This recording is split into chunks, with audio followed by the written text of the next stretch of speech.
Toujours plus d'actu sur BX1 ⁇ Voilà, on va quitter cette actualité dramatique et on va vous parler d'économie maintenant avec notamment l'émission Startup Story qui est présentée par Marie-Noëlle Dinan et Charlotte Maréchal pendant tous les dimanches de l'été que vous pouvez donc suivre le week-end chez nous sur notre antenne et où on vous parle d'entreprises innovantes à Bruxelles. Ces entreprises innovantes, on appelle ça les startups. L'émission s'appelle d'ailleurs Startup Story. Ces entreprises innovantes, elles ont l'art de séduire les investisseurs puisque les levées de fonds pour ces startups sont en train d'atteindre des records. On va en parler maintenant avec Pierre Herman. Il est l'invité de Marine Guillet. Pierre Herman, bonjour. Vous êtes CEO de Finance et Invest Brussels. On va parler ensemble de la hausse des levées de fonds pour les startups. Quel est le constat qu'on peut dresser sur ces derniers mois, depuis le début de l'année, là, 2021 ? Ici, depuis 2021, au début, les startups ont continué à exister pendant la crise. Mais ici, évidemment, maintenant que les choses se stabilisent, pour les quelques-unes qui ont un petit peu hiberné, c'est le moment effectivement de refaire certaines levées de fonds. Et on l'a vu dans la presse, des annonces avec des belles levées de fonds qui viennent de se réaliser. Donc on peut dire qu'il y a un peu un réveil et que parfois on dit c'est avant l'aube que la nuit est la plus noire. On sait en tout cas qu'ici, on voit l'aube et donc les entreprises sont en train de refaire des levées pour aborder 2021-2022. Alors pour quelles raisons justement ? Qu'est-ce qui il leur manque du capital à ces entreprises ? C'est cette raison-là qui pousse à faire des levées de fonds ? Souvent, en fait, quand on fait une levée de fonds, c'est parce qu'on a identifié un besoin de financement. Pour rappel, une entreprise, pour créer de la richesse, donc pour grandir, entre guillemets, elle a besoin d'investissements qui doivent être financés et rentables. Et une des manières de financer, c'est effectivement la levée de fonds. Et ces levées de fonds, elles vont ensuite servir à quoi alors ? Alors, on va prendre un exemple concret. Par exemple, pour prendre autre chose qu'une entreprise tech, un boulanger qui va par exemple dire « j'ai besoin d'argent pour financer l'achat d'un nouveau four ou d'un moulin ». Pour une start-up, ça va être le fait d'avoir besoin d'argent pour, par exemple, ouvrir un nouveau pays. Des entreprises qui vont faire la conquête de marchés vont dire j'ai besoin d'avoir une équipe en Espagne, j'ai besoin d'acheter une grosse campagne dans les médias, dans les réseaux sociaux au niveau digital. Et donc, pour ça, j'ai besoin de lever, par exemple, 600 000 euros. Et donc, pour faire ça, l'idéal, ce serait de faire un prêt. Mais souvent, une start-up, elle n'a pas de capacité de remboursement, donc d'argent pour rembourser. Donc, elle a besoin de faire cette levée de fonds, c'est-à-dire vendre des nouvelles parts de sa société. Alors ça, c'est pour le côté besoin des entreprises, on l'a compris. Mais qu'est-ce qui va pousser un particulier à investir justement dans une start-up ? Ces promesses et les promesses de rendement.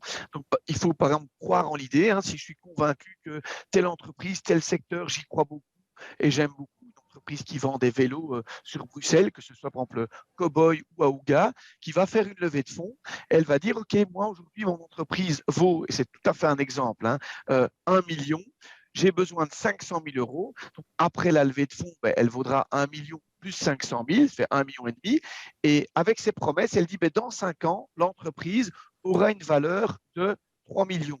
Donc, si avec mes 500 000, j'ai acheté aujourd'hui un tiers de l'entreprise, l'espoir, c'est que dans 5 ans, par exemple, l'entreprise vaut 3 millions et moi, mon tiers ne vaut plus 500, mais 1 million. Donc, j'ai fait un beau bénéfice dans une entreprise qui me plaît également. Alors, j'imagine que quand on veut investir comme ça dans une levée de fonds, on se renseigne bien évidemment sur la start-up. Est-ce que le fait qu'une start-up réussisse sa levée de fonds, ça assure sa viabilité sur le long terme ? Est-ce qu'on a une garantie en fait ? Alors non, pas du tout. C'est-à-dire que ça reste un investissement à risque, un investissement parfois aussi très risqué. Alors quand on investit, il faut effectivement que l'investisseur fasse une bonne analyse de l'entreprise. Alors parfois, il y a un peu l'idée de dire parce qu'un tel qui est très connu a investi, c'est que ça marche, etc.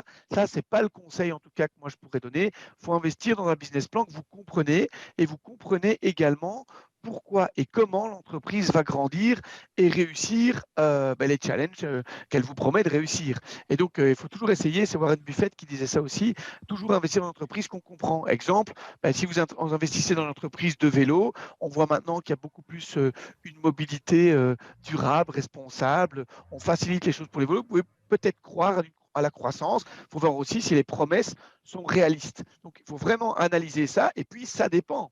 Si vous aviez investi dans un tout bon restaurant juste avant la crise, il peut y avoir des événements, comme par exemple la crise Covid, qui empêchent une croissance, qui empêchent une ouverture, tous les aléas qui vont venir. À l'inverse, il peut y avoir de très bonnes nouvelles. Si vous étiez dans une entreprise de masques avant la crise, là aussi, par exemple, ça va cartonner pendant la crise, mais après la crise, ça ne cartonnera peut-être plus. Donc, l'idée, c'est de bien comprendre ce que l'entreprise vous promet, quels sont les éléments clés qui vont déterminer le succès ou l'échec de l'entreprise, et puis suivre son évolution. Alors, une start-up, une entreprise peut faire une levée de fonds. Est-ce que pour autant, ça signifie qu'elle rentre d'office en bourse? C'est différent, il me semble. Alors oui, tout à fait. Dans une levée de fonds, il y a 2 points. Soit on fait private equity, c'est-à-dire qu'en fait, vous trouvez des partenaires qui vont acheter les parts de l'entreprise, et c'est en privé, entre guillemets, que ça se passe. Bon, ça se passe devant le notaire, etc., mais c'est ce qu'on appelle le private equity. Soit, effectivement, vous avez un montant important à lever et vous le faites en bourse. C'est-à-dire que là, vous allez faire votre augmentation de capital et tout le monde peut acheter des parts de l'entreprise. Là, ça se fait en bourse dans ce cadre-là. C'est différent, mais c'est souvent pour des montants plus importants. Une toute dernière question, Pierre. Comment est-ce qu'on explique justement cet intérêt pour ces levées de fonds? Pourquoi est-ce qu'aujourd'hui on investit peut-être plus que les semestres précédents? Mais parce que les gens ont envie d'impacter de manière locale, et puis aussi parce que l'argent ne rapporte rien sur les comptes d'épargne. Il y a des comptes d'épargne à zéro, des comptes d'épargne négatifs, et donc les gens ont envie de prendre un peu plus de risques pour rapporter, parfois faire des 2 fois ou 3 fois leur mise, ou alors simplement investir en bon père de famille dans certaines entreprises.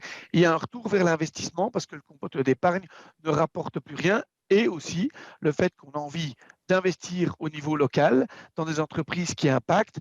Et il y a aussi les banques qui facilitent ces investissements. On a des applications, par exemple, Belfus a sorti Rebelle, une application qui permet d'acheter en ligne directement ses actions. Ça existe aussi chez KBC avec Bolero. ING propose ça aussi, BNP. Mais par exemple, voilà, chacun a ses petites nouveautés, et notamment Belfus qui a sorti ce tout nouveau produit. Eh bien, si je comprends bien, aujourd'hui, c'est beaucoup plus simple, ça se démocratise au final d'investir comme ça, mais il faut être vigilant sur, là où on met, où on place son argent. Merci Il faut beaucoup. bien comprendre parce qu'il y a toujours un risque, et c'est intéressant quand même de le faire. Bon, bien se renseigner et peut-être, trouver des conseils auprès de professionnels. Merci beaucoup Pierre Herman pour cette vulgarisation. BX1 ⁇ Toujours plus d'actu.